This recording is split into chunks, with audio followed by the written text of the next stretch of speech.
You know what time it is, people. Time to review another game that was never released in the United States. This is... It Came From Japan. When you think about the best horror video games, most people think Silent Hill, Dead Space, and of course Resident Evil. And while those games could be goofy at times, they were still downright terrifying. But back in the 8 and 16-bit era, I think it was a little bit more difficult to actually scare the player. Because while games like Castlevania and Ghosts and Goblins had spooky elements to them, they weren't exactly scary. But one video game series that had plenty of grotesque gore and gruesome imagery was Splatterhouse, a popular arcade game that was then ported to the TurboGrafx-16 and the Sega Genesis. It's an extremely well-known franchise, and all the games made it to the United States. That is, except for one, Wanpaku Graffiti. Was it just too disturbing for Western audiences? Let's find out! Wanpaku Graffiti was released in 1989 for the Famicom, meaning that this is actually the second Splatterhouse game released in the series, and it was even released a year before the TurboGrafx-16 saw a port from the arcade game. But hold on, there's something strange going on here. Something looks off from the first game. First game? Second. First? Second. Wait a sec. Gone is the gore, and the splatter for that matter. It's a complete graphical 180 from the original. Now instead of freakish monsters, you have ultra cutesy ones. I thought that this was going to be even more violent than the original, since it was never released in the US and too brutal for our innocent eyes. But nope.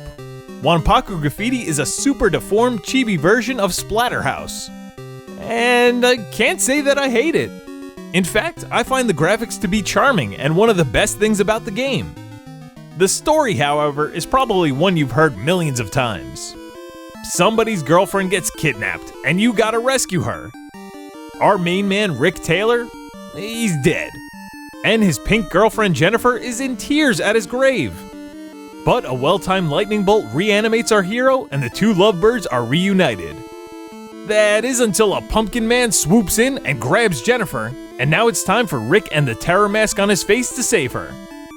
Very generic plot. But as I always say, if the gameplay is fun and engaging, the story offenses can be forgiven. And although there isn't much of a story, there are plenty of little neat horror pop culture references sprinkled about. The Fly, The Exorcist, Michael Jackson? They won't make you fall out of your chair laughing, but a few did make me go, I got that reference. And of course you don't need to understand Japanese to play this one. In fact, many of the stage's title screens are featured in English text, which is hilariously weird and nonsensical. Now if you played a Splatterhouse game, Wanpaku Graffiti takes a similar approach. Move to the right and slash down any baddie that stands in your way. Rick can jump and use his axe to attack. Make your way to the end of the stage and fight the boss. A big difference in how the game plays compared to the original is that your character moves so much quicker. And unlike its predecessor, the enemies only take one hit to kill, making for a more fast-paced experience.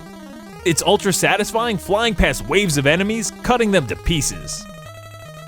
What can be mildly infuriating is that the recovery time after getting hit is practically non-existent.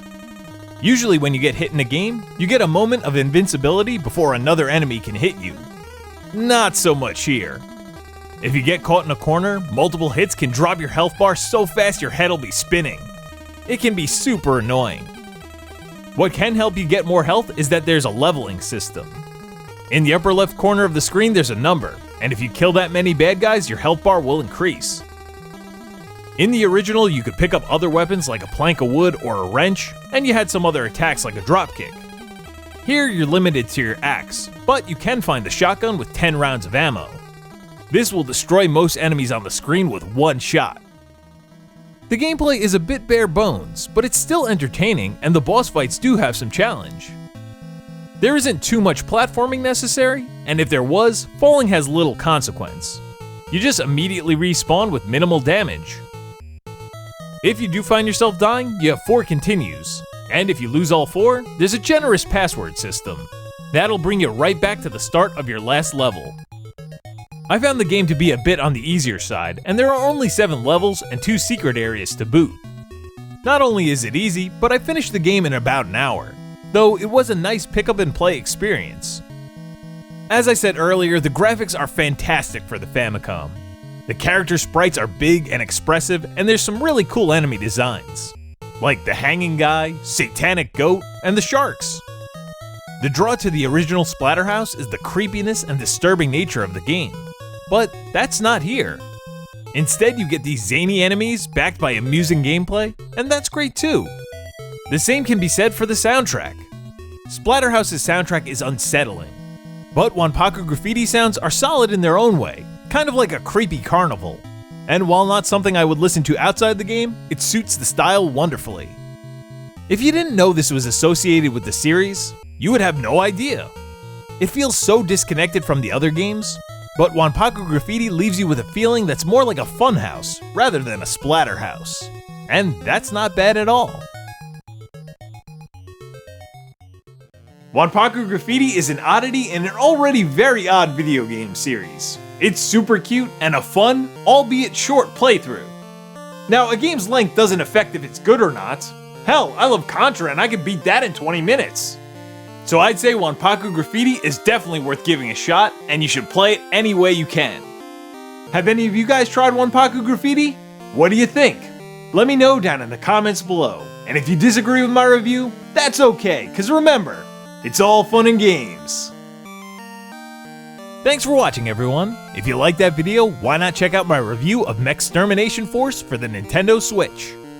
And if you like It's All Fun and Games, then make sure to subscribe. Thanks again.